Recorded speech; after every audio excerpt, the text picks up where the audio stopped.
Production and distribution of City Club forums on IdeaStream are made possible by the generous support of PNC and the Raskin Family Fund, with additional funding from Cleveland State University, Robert Conrad, and the Payne Fund.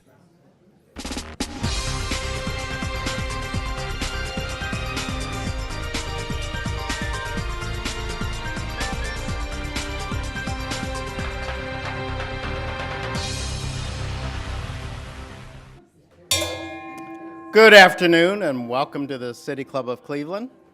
My name is Paul Harris and I am immediate past president of the City Club's Board of Directors. I'm very pleased to introduce today's speaker, Ghaith al-Omari, Senior Fellow in the Irwin Levy Family Program in the U.S. Israel Strategic Relationship at the Washington Institute. Over the past several years, the City Club has hosted notable leaders, authors, and academics who have offered their perspectives on the Israeli-Palestinian conflict. While offering different views on the path to peace, all have agreed that the future of Palestinians and Israelis lies in a nonviolent resolution to the longstanding and deadly conflict. Today's speaker will add his perspectives and insights on the conflict and the path to peace.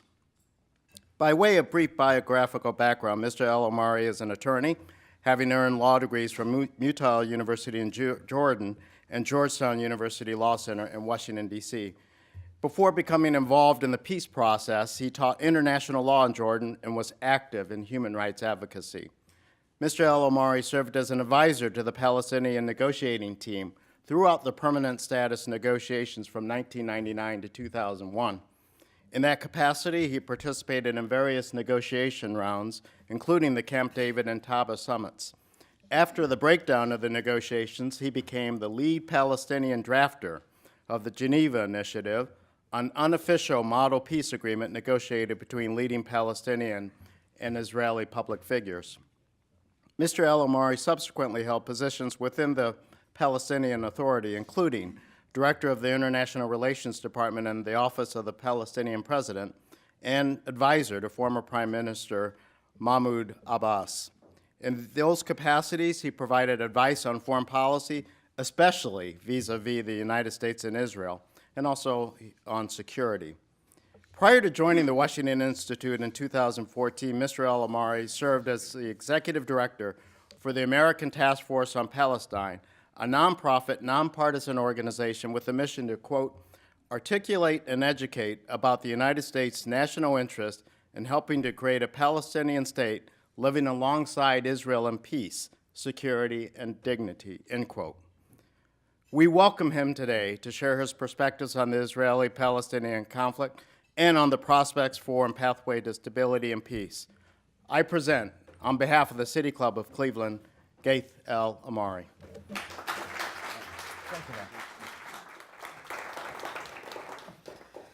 Thank you very much, Dan, Paul. I've always wanted to be announced by a gong, so now that's been fulfilled. And really thank you all for being here. You've had a very busy summer in Cleveland between basketball and the convention, so the fact that you have the energy to come here, I'm very grateful for that.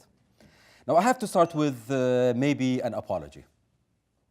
If you have come here expecting to hear the recipe for the magic potion that will bring peace, you'll be disappointed.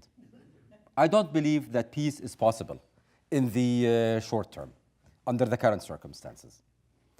If you've come here to hear a litany of complaints about the hardship of living under occupation, you will not hear that either. Not because living under occupation is easy. I lived in the West Bank.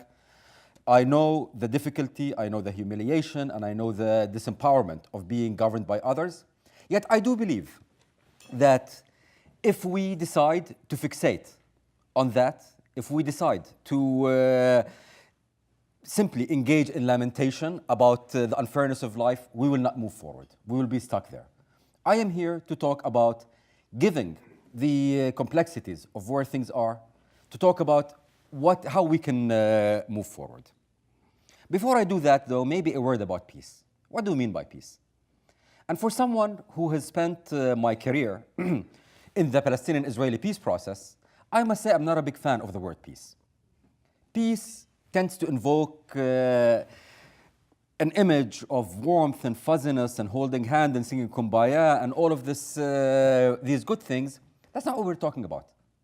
We are talking about a political arrangement that will end the conflict between two states, will separate the two peoples, and to create two states, Palestine next to Israel.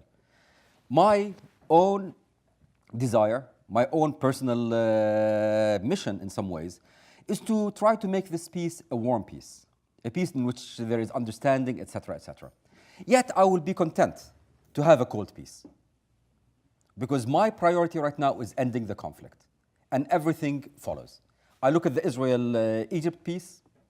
No one can accuse it of being a warm peace, yet it's a stable peace, and that is what I want. Peace, as I said, can only happen, in my view, through a two-state solution. And there's a very simple reason for that. And this reason goes back to the historic experience of Palestinians and Israelis, and Jews in general. If Jewish history has taught the Jewish people one thing, it has taught them that if they are not the masters of their own destiny, if they do not have a state of their own, they will be vulnerable.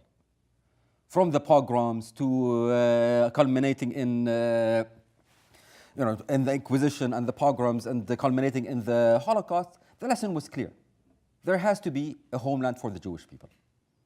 And I don't believe that Israel, as a manifestation of this homeland, will ever accept not to be the homeland of the Jewish people. The Palestinians' experience, while much reduced in terms of time, and definitely nothing of the magnitude of the Holocaust, had parallels. When the Palestinians were living as guests among others, it never worked nicely for them. In Jordan in 1970, they were expelled. In Lebanon in 1982, they were expelled. Today, in the tragedy that is Syria, Syrians escape as refugees, foreign nationals go back to their countries. Palestinian refugees in Syria cannot leave Syria. They do not have a home for their own. The Palestinians need a homeland in which they decide their destiny. Sometimes people talk about the one-state, quote-unquote, solution. I don't see it as a solution. When you have two nationalisms that want to realize themselves through self-determination in their own state, put them together, what we end up with is perpetual conflict between these two groups, who's going to dominate the other. And therefore, for me, at least when I talk about peace, what I mean is a two-state solution, a separation of the two people, and each people have the right to self-determination in their own state. Now, why do I believe that peace is not possible? There are geostrategic reasons, and there are reasons that are specific to Palestinians and to Israelis. Geostrategically, if you look at the region right now, there are other priorities, more immediate, more pressing, and more existential to the various players. Look around the region.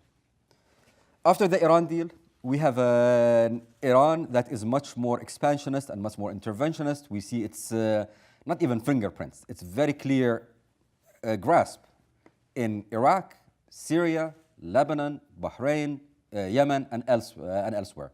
This is a priority for Gulf states, for a state like Jordan, and for Israel. You look at the collapse of states. Syria does not exist as we know it, and I don't know if it will ever exist, go back to where it was. Iraq is a state only by name. Yemen is in war. There is collapse. ISIS, a threat to every country in the region. Faced with these priorities and these immediate priorities, the Palestinian issue is no longer a foreign policy priority for many of the players in the region, though it will be a mistake to underestimate the resonance that the issue has among Arab publics. It is not in the front pages right now, but it has not disappeared either. Another geostrategic reality that we have to contend with is the standing of the United States. The U.S. has always been considered by the various players as the guarantor of the regional, if you wish, geostrategic and security architecture in the region. Officials that I talk to from Arab countries and from Israel are no longer confident that this is the case. There is bafflement and there is a sense of abandonment. Whether correct or not, it doesn't matter. Impressions are reality in politics, and there is an impression that the U.S. is not leading there anymore, and therefore there will be less of an appetite to engage in a U.S.-led process, and I do believe that peace can only happen if it's led by the United States.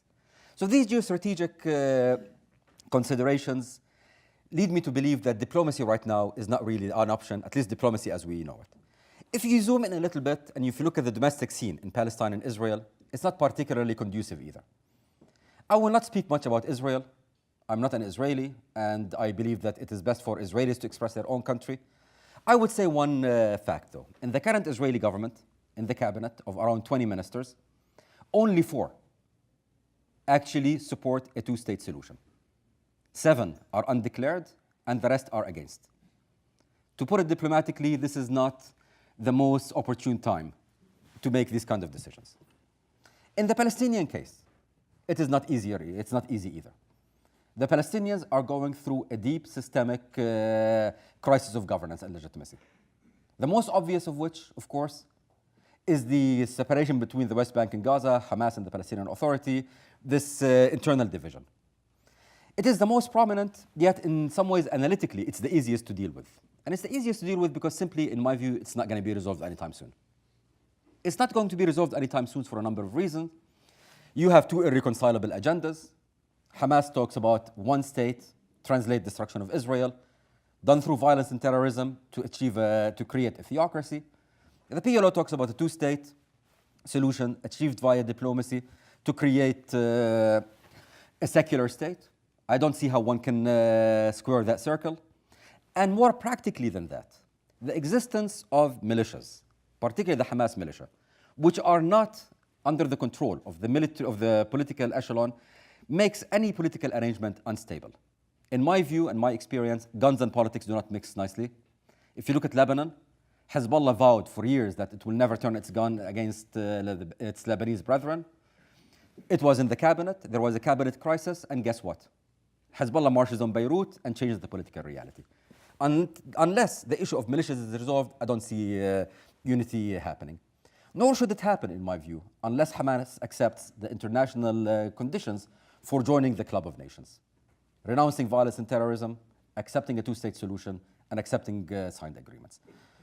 So that I put aside. I look at the Palestinian Authority itself, and it is going through a crisis as well. President Abbas, the president of the PA, is, I think, in the 11th year of a 4-year term. Parliament is in the 10th year of a 4-year term. Clearly no democratic legitimacy for either movements. More than that, recent polls consistently have shown that 80% of the Palestinians believe that their government is corrupt. Think of that. And this is true of the West, by the way, of Hamas and Fatah and the PA. 4 out of 5 think that they are governed by thieves. What this means is the leadership right now does not have the political cachet to be able to make the very difficult decisions that need to be made to reach a two-state solution. And there's another complication as well. President Abbas is in his 80s. How shall I put it diplomatically? Not a paragon of healthy living. Smokes, etc., etc. 67% of the Palestinians want him to resign.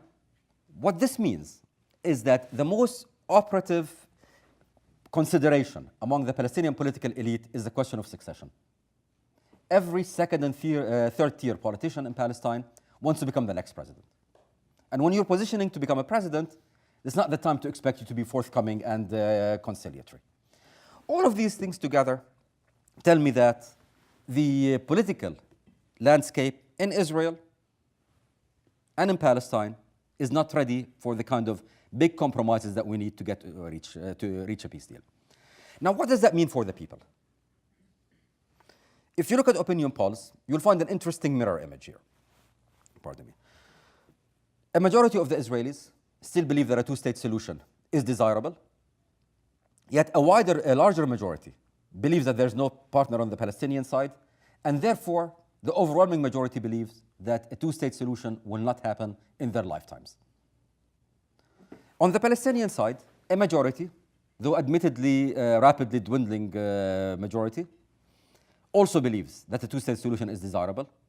An overwhelming majority believes there is no partner on the Israeli side, and therefore most of them believe that peace will not happen in their lifetimes.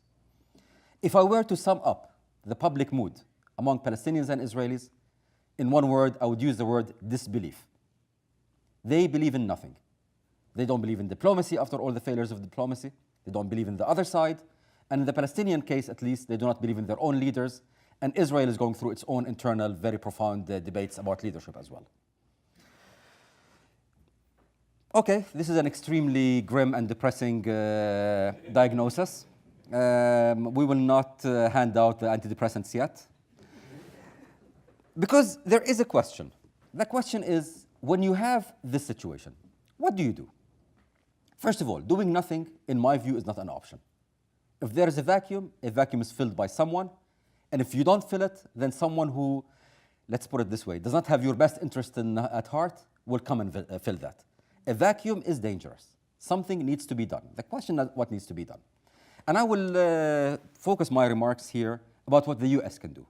We're in the United States, and we're talking about what the United States can do in terms of our own policy here. And I will focus, by the way, only on the West Bank. Not because Gaza is not important. Gaza is key. The humanitarian situation in Gaza is unacceptable. People will not have drinking water in a few years. Something has to be done there. But it's a different set of considerations. I'm happy to answer them in the conversation, but I will focus on the West Bank. And the first thing, when we talk about how do we define US policy, is what every first-year medical student learns. First, do no harm. Or, to paraphrase President Obama, don't do stupid stuff.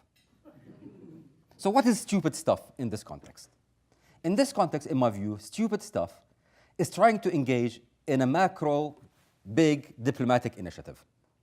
Be it trying to rekindle negotiations, be it trying to go to the Security Council to get a resolution, be it going to Paris for a summit about Middle East peace. And I call it stupid stuff because these initiatives, given the realities, will fail. And failure comes with a price. With every diplomatic failure, the public belief in the utility of diplomacy gets reduced. The last thing we want right now is more negative input into the public psyche. Leave these alone for now. Instead, I believe we have to start addressing the sources of disbelief. And as I alluded to earlier, there are two sources of disbelief. One relates to the other, Palestinian not believing there's an Israeli partner and vice versa, and one is domestic. Now, when I talk about creating trust between the Israelis and Palestinians, if I were to give this talk 5 years ago, I would have raised my hands in despair, walked out of this room, and concluded my talk at this moment. Yet something interesting happened maybe 5 years ago or so. A Palestinian prime minister by the name of Salam Fayyad came into power with a very novel idea. His idea was, as a Palestinian prime minister, my primary job is to give service to my public. Not to give speeches, but to actually give service to my public. What was the first condition for doing this? His first priority was fixing the security sector. In the 90s, under President Abbas, Arafat, the Palestinian security sector was really nothing but a collection of militias. And we saw the fragility of the system when the Intifada happened. Many of those security people actually became complicit and even active in terror. And if you want to rule, you go to Political Science 101, the Weberian system of the monopoly on the means of violence. The first thing he wanted to do was to fix the security sector. The US, and it was President Bush at that point, understood the value of this and seconded a 3-star general and created something called the US Security Coordinator's mission. And by the way, these are, in my view, the unsung heroes of this. From the founder of that mission, General Keith Dayton, to the current leader of that mission, General Fred Rudesheim. These are the people who were working behind the scenes to rebuild the Palestinian security forces in a rational way. The Jordanians were very helpful in that. The Israelis were very skeptical at the beginning. These are the guys who were shooting at them in the Intifada. But slowly, as they started seeing that there is a professional Palestinian security sector developing, the Israeli military and later on counter-terrorism agencies started actually, maybe counterintuitively, becoming the strongest advocate for Palestinian interest in the Israeli establishment. It is no coincidence that in the spate of violence that we saw over the last year of stabbings and vehicular attacks and whatnot, there was no widespread operations against the Palestinians in the West Bank. Palestinians were continued to be allowed to work in Israel. More than that, actually, the Palestinian Authority was allowed wider jurisdiction within the PA, within the West Bank. It is because the Israelis believed that they had a reliable partner on the Palestinian side. This security cooperation, in my view, is the foundation of how we can begin slowly restoring trust. People, in my experience, respond to changes that impact their lives directly. If we start, because the security situation allows it, to give the Palestinians more breathing space in the West Bank, more economic opportunities, more opportunities to build outside the very small, restricted, congested urban areas. These will give the Palestinians some hope. Now, these kinds of steps clearly will not resolve the conflict, will not resolve the issues of refugees, Jerusalem, borders, etc., etc. These can only be resolved via negotiations. Yet these small steps could start reversing the narrative. If I see the Israelis doing more positive things on the ground, I can go to my own public, to the Palestinians, and say, look, the Israelis are willing to move if we do certain things. And an Israeli can go to his or her public and say, look, what's happening now proves that we have reliable partners on the Palestinian side. This is what I would focus on if I was drawing a policy right now. Strengthen the security cooperation and extend it to other sectors that directly touch people's lives. So that's on the bilateral. On the domestic, I would say that the main issue right now is the issue of reform. Now, I know that state building and institution building is a four-letter word after our bad experience in Iraq. Yet the experience under Prime Minister Fayyad during the Bush administration showed that with American focus and prioritization of the issue of reform, reformers emerge. President Fayyad was, Prime Minister Fayyad was not appointed by the United States.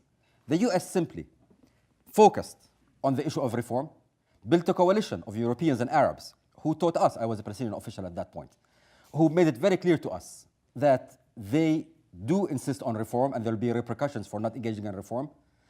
When reform becomes a priority, reformers do emerge. So this, in my view, has to become a priority because the Palestinians have to regain their faith in their own governments in order for these leaders to be able to make the necessary decisions. Now, these are all very nice, I think, very valid, clearly genius ideas about how to move forward. And it will help us all, those of us who will become the next president, secretary of state, and peace envoy. I suspect most of us will not become that. So the question becomes, what do? We in our own private lives, in our own immediate environments. And here I will take away my analyst hat and the area that I'm expert on, and I'll talk about the area that I'm passionate about. Now, we were talking actually before coming here about how my generation, many of you in this room I see of the same generation, we clearly remember the bad days of the 70s and 80s. We remember the despair, but we always also remember the good days. I recall, and I still get goosebumps when I remember the handshake in the South Lawn between President Arafat and Prime Minister Rabin. I still am full of pride when I think of that moment in the Arava and Wadi Arava, the Jordan-Israel peace treaty. Some of you might even remember Sadat speaking in the Knesset. So for us, when we look at the gloomy picture of today, we can go back to a reserve of hope that we have experienced. For someone in their 20s today, what have they seen? They have seen death, they have seen enmity, they have seen mutual delegitimization. This is something we can change. Because what happened because of this experience of this generation, the dialogue about this issue has become toxic. I go to universities a lot and I speak at campuses a lot. And what do I hear? I hear some quote-unquote pro-Israelis tell me that, oh, there is no such thing as Palestinian people. I see Palestinians who say, the Jews, they're not a people, not a nation, it's just a religion. The growth of the BDS movement. In some ways, I understand it. For many of the young people, they see no other outlet for expressing their solidarity with the Palestinians, but it's problematic. As someone who believes in dialogue, not in boycotts, I see it problematic. But put aside my personal preferences. A movement, I can understand a policy logic behind saying we're going to target, say, the occupation, settlements, as the Europeans have done. I might not agree with it, but I see the logic behind it. I do not see a logic of people saying we're going to boycott Israel. You believe in a two-state solution. One of these two states is called Israel, and boycotting it is not particularly good way of bringing it on board. The BDS movement does not say, is it for a two-state solution or a one-state continuation of the conflict? This is a pretty central question. And until we answer it, it's very hard to engage a movement that does not have clarity in that. And sadly, I would say, whether in the BDS and other ostensibly pro-Palestinian movements, there is a residue of anti-Semitism. The majority of the members and participants are not driven by anti-Semitism, are not that, but there are some voices. And until these voices are disavowed, it is problematic. Instead, I do believe it is important for all of us to model the possibility of dialogue, to show that on this issue, we can talk. We disagree. If I'm, Arab and a Jew, we will disagree on a lot. But if we don't work through it, we're still going to be stuck in the disagreement. If it's simply a question of a debate, of scoring points, that might feel nice. You go home at the end of the day and feel good about yourself and tell your spouse what a tough person you were and all of that. But ask yourself a question. What has that done to the Palestinians and to the Israelis? These are people who have to live with the conflict, with every day. The conflict continues. Someone loses their life, their livelihood, their dignity. And I think we need to all ask ourselves, when it comes to our activism, are we trying to end this or are we perpetuating it? If we hear a friend, a family member, engage in the delegitimization of the other, if you're a Jew and you hear a friend saying there's no such thing as Palestinian people, it's good to challenge it. If you're a Palestinian and says that the Jews have no right to self-determination, it's good to challenge it. Because if we allow that voice, if we, the moderates, allow that voice to start defining the mainstream, if we, the moderates, do what we do best, which is, we want to get along, we don't scream about it. If we do that and leave the ground for the shrill voices, the extreme voices, to define the debate, then these are the voices that will end up defining the debate, and they will repel any goodwill. And I've seen this in campuses, good students, boys and girls, young men and women, who basically give up on this because it's too toxic. It is a shame. It's a shame for such a worthy cause, and it's a shame for the Palestinians and Israelis who have to live with the consequences. Thank you very much, and I'm looking forward to the conversation.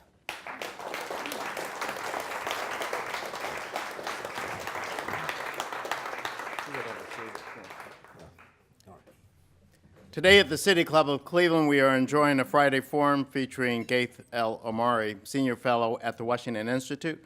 We'll return to him in a moment for our City Club question and answer period, and we welcome questions from everyone, City Club members, guests, students, or those of you joining us via our radio broadcast, webcast, or our new live simulcast at the Parma Snow branch of the Cuyahoga County Public Library. Now, if you'd like to tweet a question, you can do so at the City Club, and our staff will endeavor to work it into the program. We want to remind you that your questions should be brief and to the point, and actually structured as questions, and to quote our speaker, no screaming is allowed today. Holding the microphone today is City Club Content Coordinator Teddy Eisenberg. May we have the first question, please? I'll let you go up to the podium. Thank you so much, Mr. al-Omari, for bringing your very moderate position here to the City Club and to us here in Cleveland. I actually have two questions about some of the information you shared with us.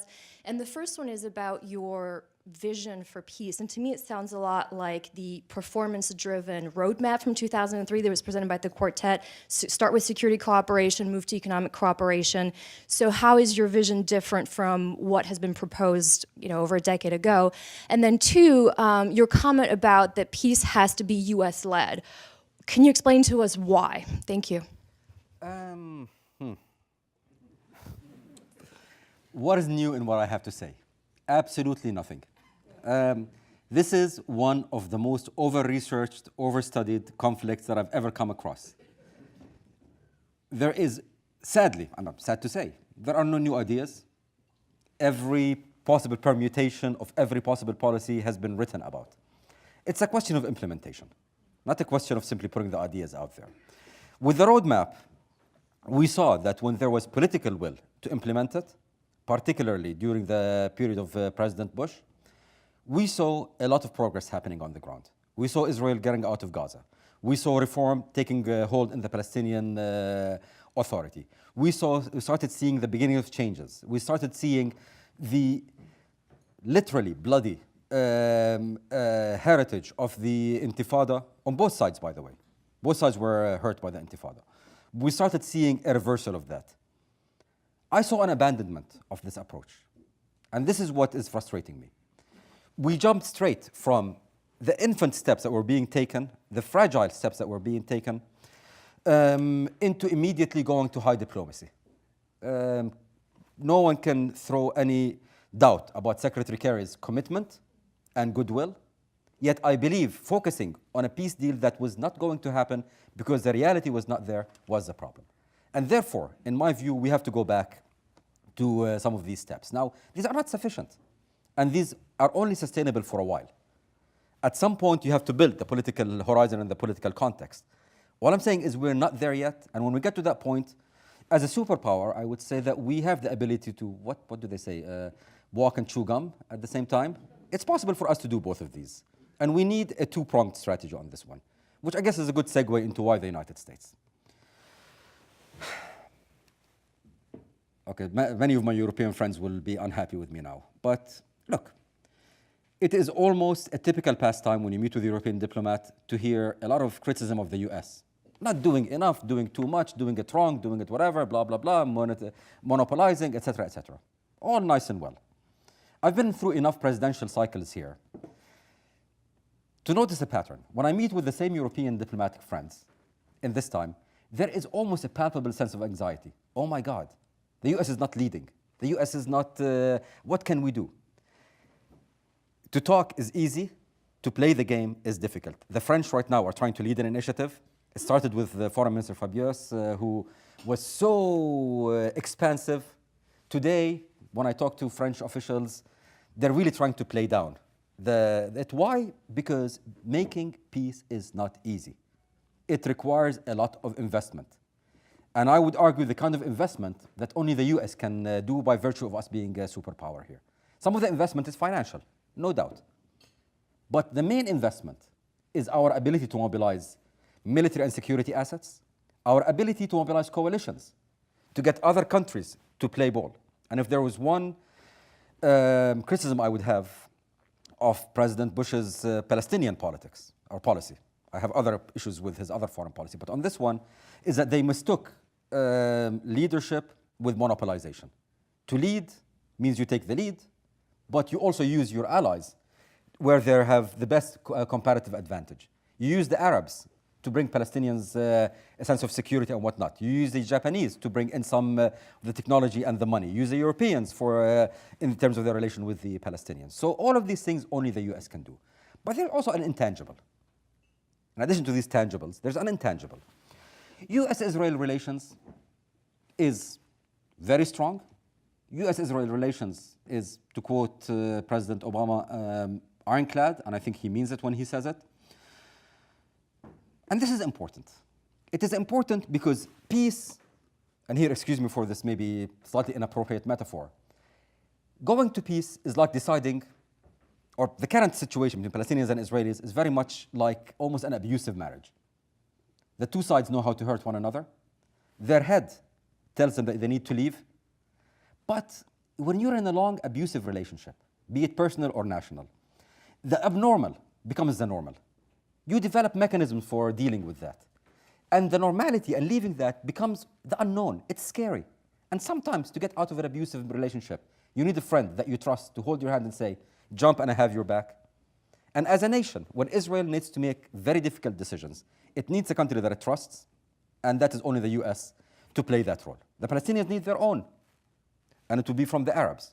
And the US-Israel relations, important as it is, and I think it's one that should be maintained, should not exclude the development of a parallel Palestinian-American relation, not based on undermining the Israel-U.S. relation, but based on building a parallel set of relations. So all of this, to me, boils down to one point. Only the U.S. can do it if we lead and if we lead smartly. Thank you. Given the increased security situation and cooperation, which seems for the moment to be holding, is it possible for a framework to be developed where a state, a Palestinian state, would be declared in the West Bank and Gaza could be brought along at an appropriate time? No. Of that for a short answer. No. No, for a reason. I mean, look, here we have to look at maybe the Palestinian narrative and allow me to kind of go back a bit in history. In 1988, when the PLO accepted UN Security Resolution 242, which implicitly meant recognizing Israel, which became a former reality back after the Oslo agreements, in the Palestinian psyche, this was the historic compromise. This was the moment where the Palestinian National Movement said, we will no longer demand a Palestinian state in historic Palestine, but we will content ourselves with the West Bank, Gaza, and East Jerusalem.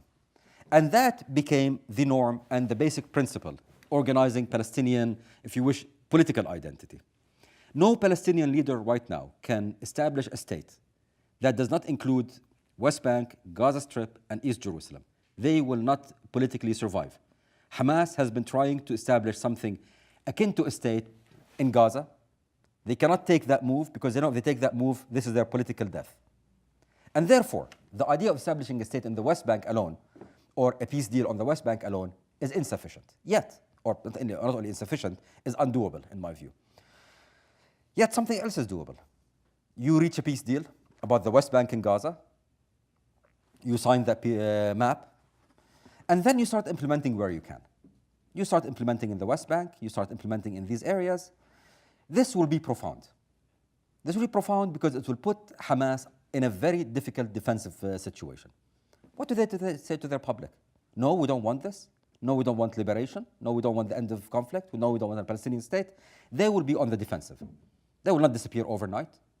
And indeed, when you have competing narratives, the other narrative, even the defeated one, does not disappear. My wife's from North Carolina, and I know that the Civil War is still alive and well there. So yet, when you have one paradigm validated, the other will ultimately follow.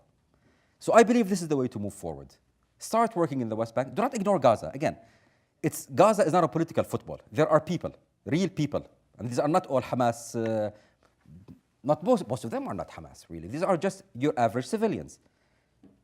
It's shameful what they're going through, so you cannot ignore it. But in political terms, you start in the West Bank, you start implementing where you can implement, and that creates a new dynamic, and that puts organizations like Hamas and its backers in Turkey, Qatar, Iran on the defensive. Hi, I have a question regarding corruption. Sure. If America becomes involved, like you stated, does the corruption within the Palestinian government present a roadblock to stability, and what do you propose as a solution for that?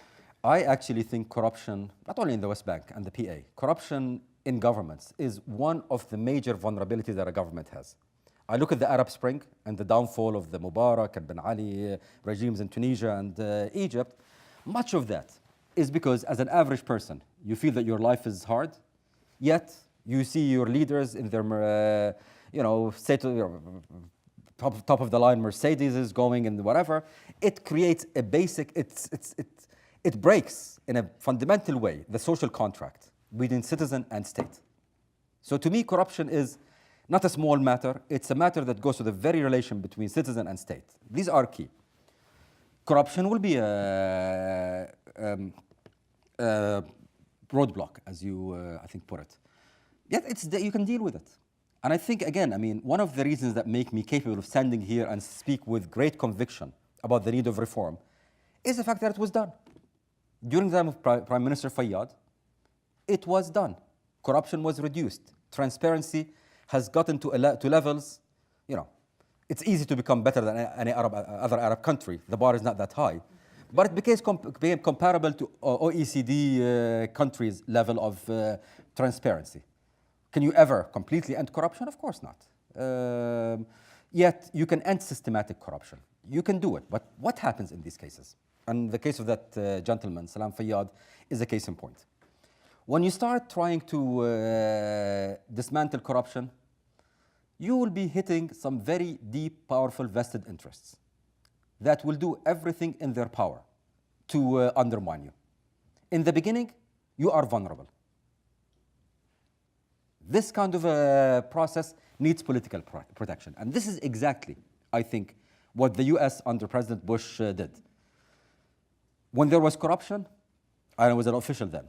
I did not only get a phone call from the State Department or the National Security Council, I got a phone call from Brussels.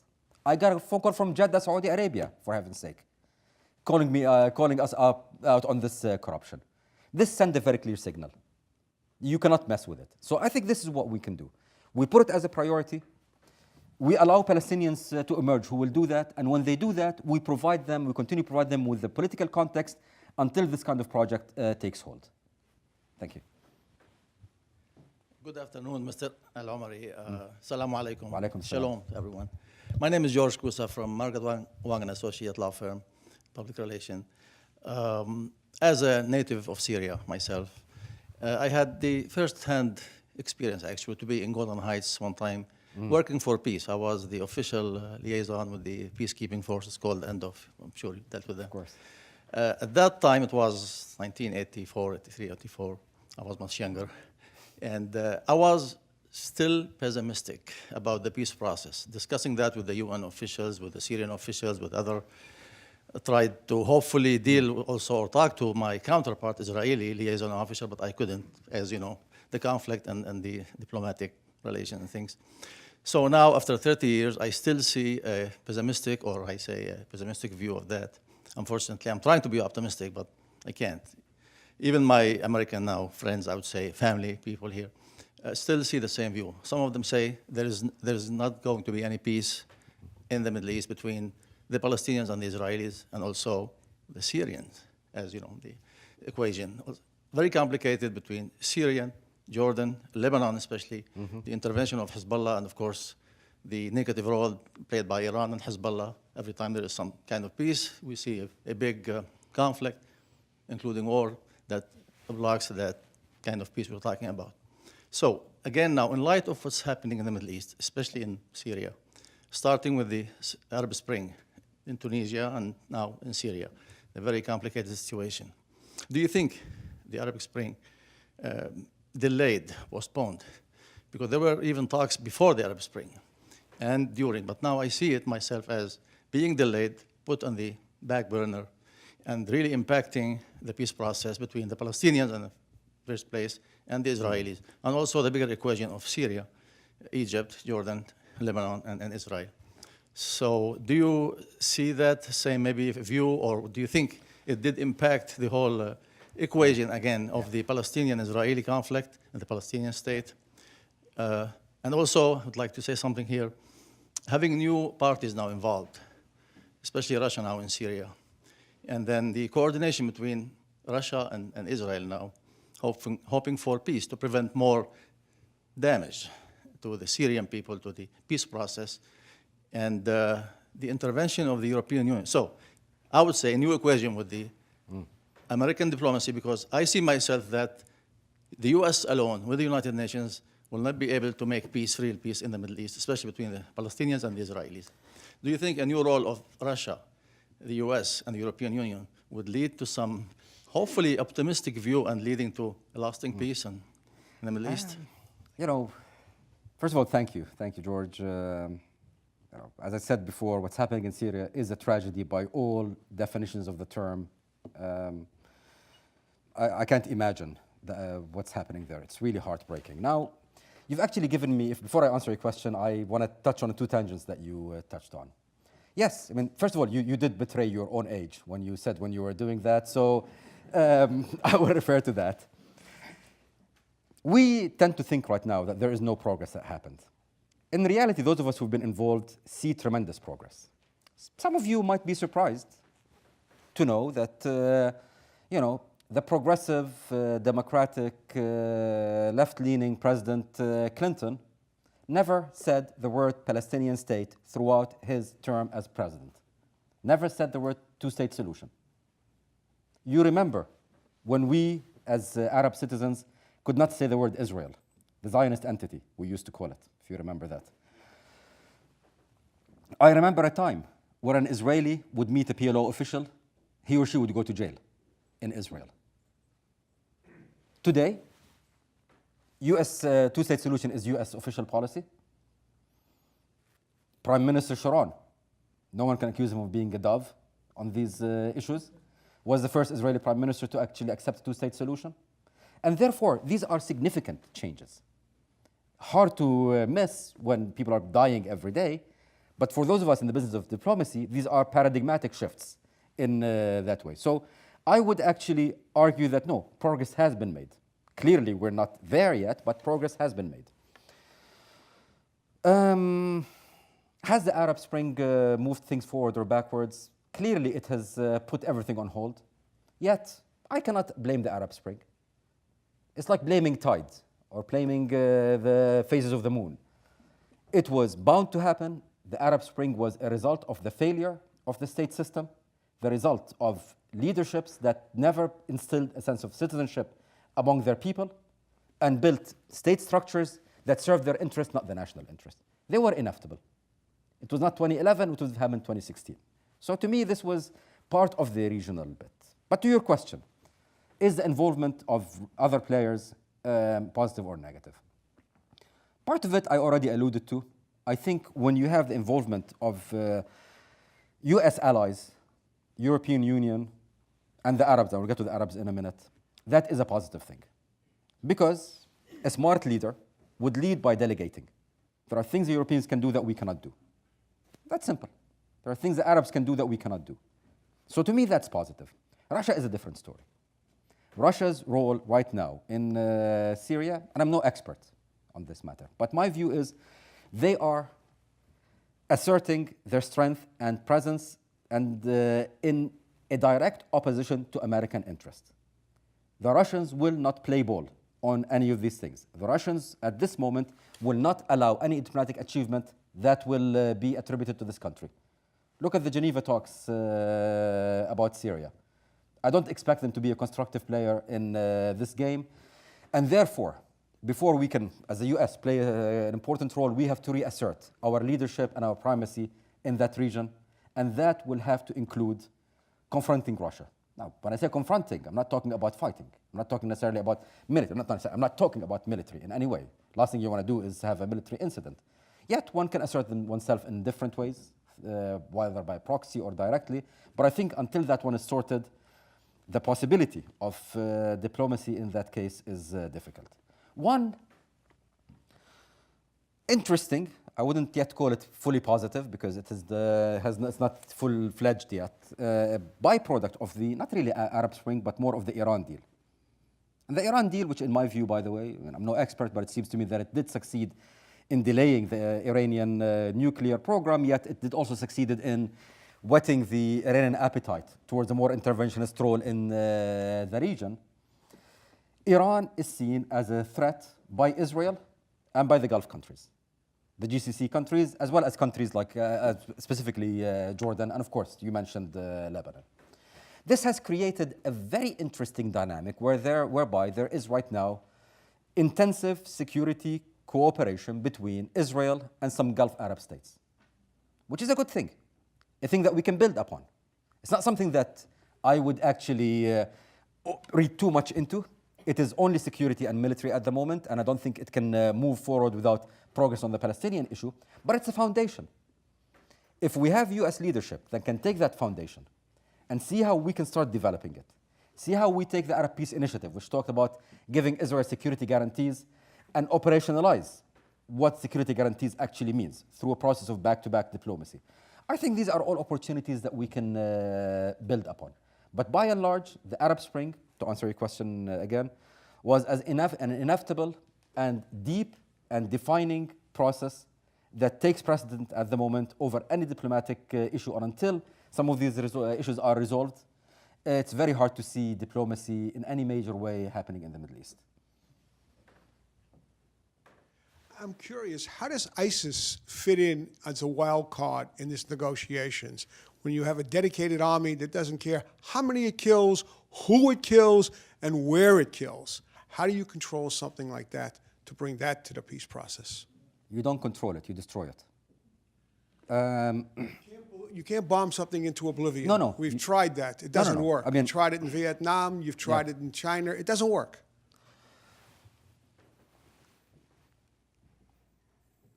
There is an approach that says you have to engage your enemies. That's an approach, and it's an approach that actually finds a lot of resonance in Washington policy circles these days. But even, and I'm not necessarily a big advocate of that approach, always. But even if I were to accept that, if you want to engage your enemy, you have to engage an enemy with whom you share at least a basic framework. When you engage an enemy like ISIS, that does not believe in the sanctity of the state system, that does not believe in the very basics that govern not only international relations, but even the basic tenets of decency and humanity, how can you engage them? There is no engagement. For ISIS, I would say, and again, I'm no expert, I know, better minds are dealing with this, but I would say I would look at a number of simultaneous approaches to ISIS. And the military is a key component, and in that regard, you can't bomb them to smithereens. Actually, there has to be a component of both conventional on the ground, but also, more importantly, and as things develop, traditional counterinsurgency and counterterrorism kinds of approaches.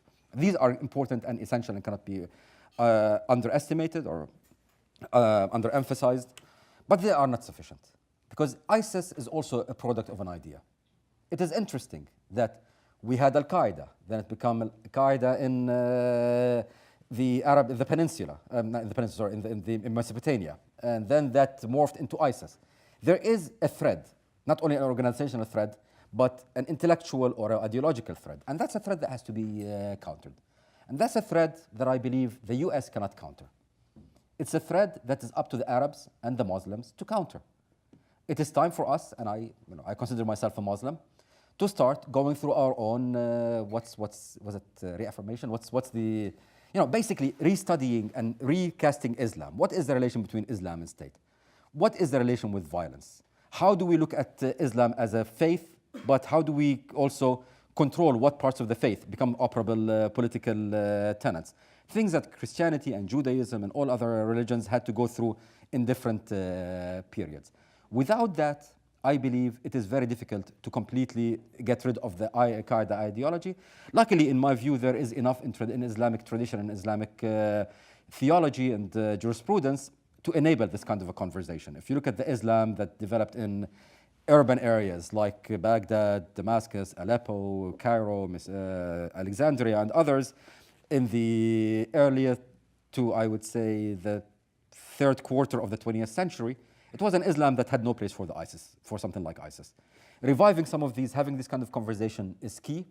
What we can do in the United States is to push our allies, particularly Saudi Arabia and some of these countries, to start their own campaign to deal with that and to push them on it and to call them when they don't do something like this. So to me, it's a combination of military, it's a combination of ideological, certainly a combination of state building. Interesting, ISIS can only exist in failed states. They've been trying forever to have a foothold in Jordan, where they do have some sympathy, yet cannot have a foothold because Jordan is a strong, effective central government. All of these are components for dealing with ISIS. All I would say is it's not a 3-month campaign. It will take time. In your describing the Arab-Palestinian-Israeli conflict, it almost sounds like you're describing November 2016 here. And my question is, what is the going-ons in Turkey? What effect is that going to have towards the Middle East, Israel, Palestine, whatever settlements? Thank you. Easy question. Again, I'm no expert on Turkey, so I will give you more musings than expert views. I see what's happening in Turkey as a very interesting challenge to the first and most stable regional Muslim democracy. Okay? Turks who were living in Turkey during the coup had almost a Sophie's choice if you're a secular Turk. Do you support a coup that will reverse all the democratic progress that Turkey had? Or do you support a president who is trying gradually and systematically to undermine the same democracy?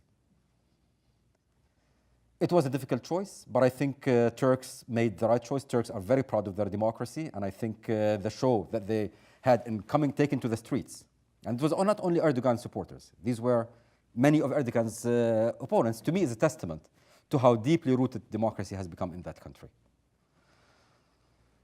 We'll see where it goes. What Erdogan is doing ever since has not been comforting. When you fire all of the academic staff in all universities and arrest around 35,000 people, it's hard to say that this is a typical justifiable post-coup reaction. How far that goes, what we can leverage, what he's doing, etc., I don't know. Turkey, though, if you look at it diplomatically, I think at some point before the coup, Erdogan realized that he went too far.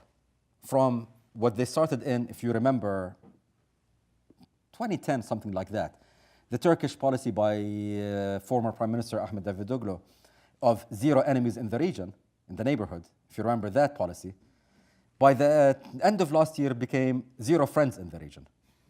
Shot down a Russian airplane, fight with Syria, etc., etc. They're doing a correction. The correction we're seeing, they're repatching with Russia. They fixed the relation with Israel, etc., etc. So these are all, in my view, positive. Yet, and I will conclude with this, they're trying to have it both ways. If you look at their rapprochement with Israel, they want to have a good relation with Israel, but to continue to support Hamas. They have to choose. And if we don't force them to choose, they will not choose. So I think this becomes a challenge. How do you welcome Turkey back to the mainstream without giving it the benefit of its bad behavior?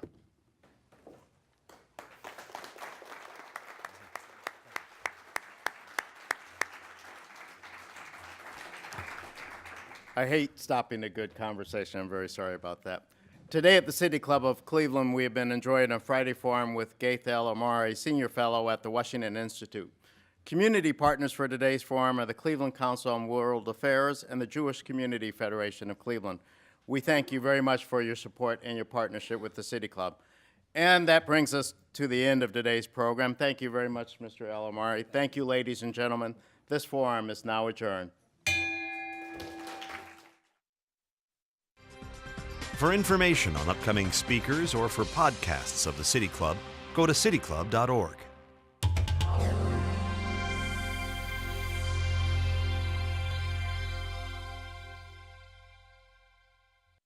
Production and distribution of City Club forums on IdeaStream are made possible by the generous support of PNC and the Raskin Family Fund, with additional funding from Cleveland State University, Robert Conrad, and the Payne Fund.